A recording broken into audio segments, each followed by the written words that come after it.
Vou-vos contar algumas histórias desse confronto entre uma realidade urbana dentro do qual a gente vivia quando éramos miúdos em Moçambique e um mundo pré-moderno que continuava vigente lá e que coabitava com essa modernidade de uma maneira sempre tensa.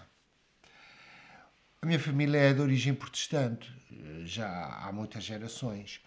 E o meu pai era um padre protestante que foi convidado a ir a Moçambique para ser bispo anglicano.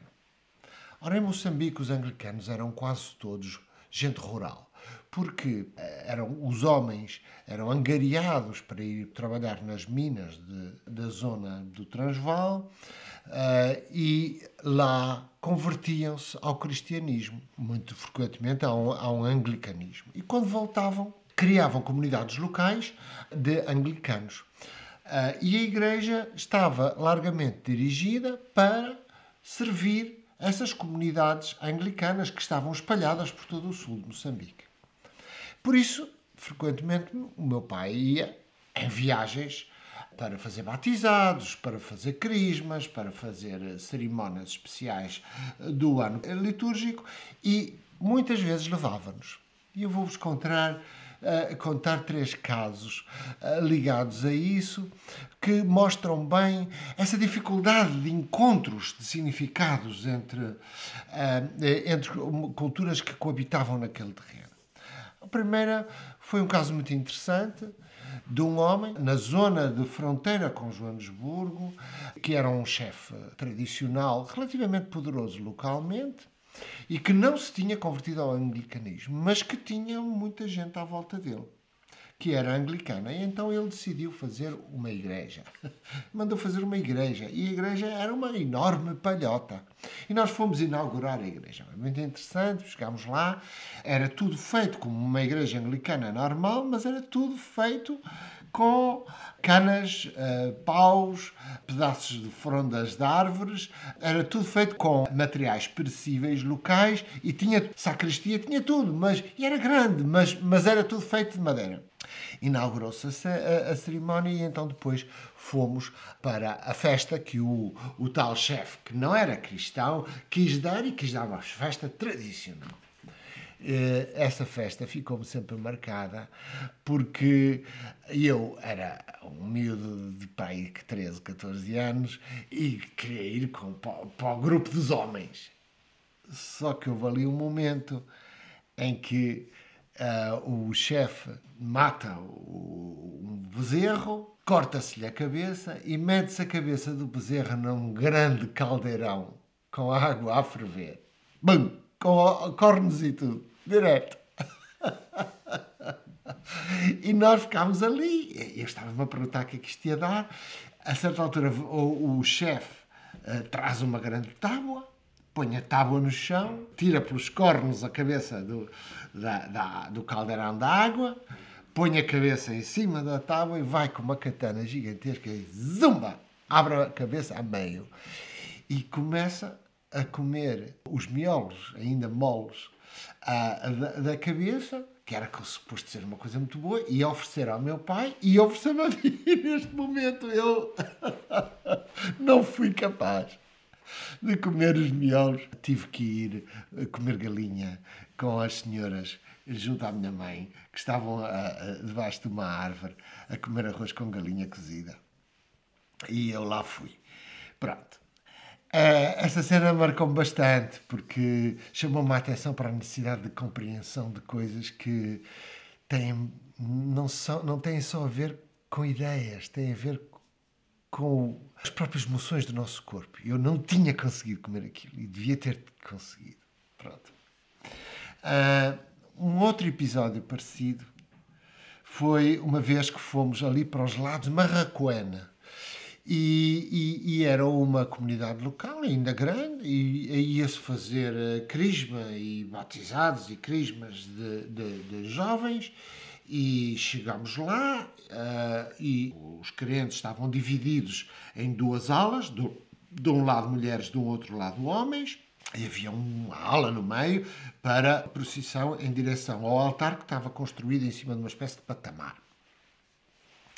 E eu, que na altura ajudava o meu pai na missa, fui junto com a procissão, ia ao padre, ia ao meu pai, vestido de bispo, e o padre também paramentado, e ia eu atrás com a água e o vinho e o pão para a cerimónia. Vimos a coisa, chegámos ao altar, dispuseram-se as alfaias religiosas, e eu olho para trás e vejo que vem um homem alto, seguro, com um cajado na mão, vestido de bispo. Mas ele estava vestido de bispo de uma maneira esquisita. Tinha uma mitra, era claramente uma mitra que ele tinha. Só que a mitra era feita de peles de animais.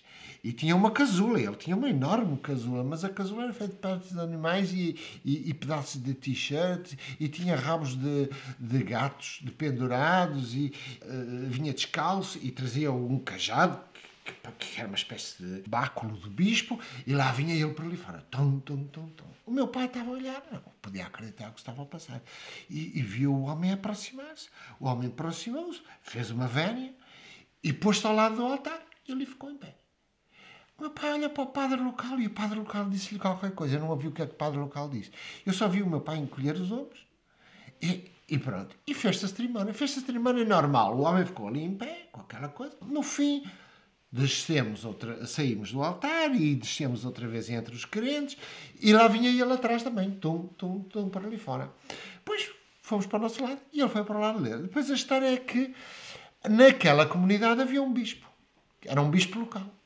E eles tratavam-no como se ele fosse um louco benévolo, mas ele ia a todas as cerimônias religiosas. Estava lá o homem que estava convencido que era bispo. E eles tinham simpatia para ele porque ele não fazia mal a ninguém, então deixavam. Então, nós nunca mais podemos esquecer, eu e os meus irmãos, do bispo, que quando a gente lá ia, lá aparecia o bispo, com a sua versão das paramentas religiosas.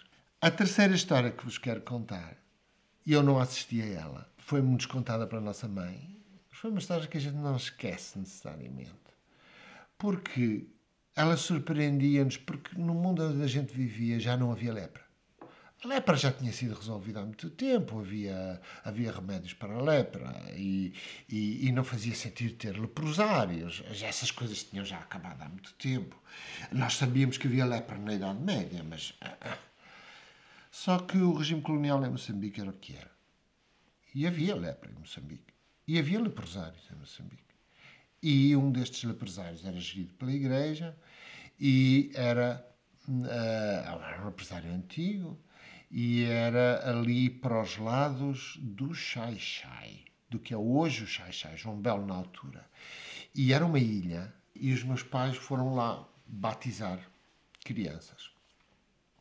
Era uma comunidade não muito grande, onde havia leprosos que viviam com as suas crianças. A minha mãe conta que montou-se o altar e que começou a cerimónia e as pessoas vinham com as crianças para batizar. E estavam todos marcados pela lepra. E algumas das crianças já tinham lepra. E foi-se fazendo o batizado.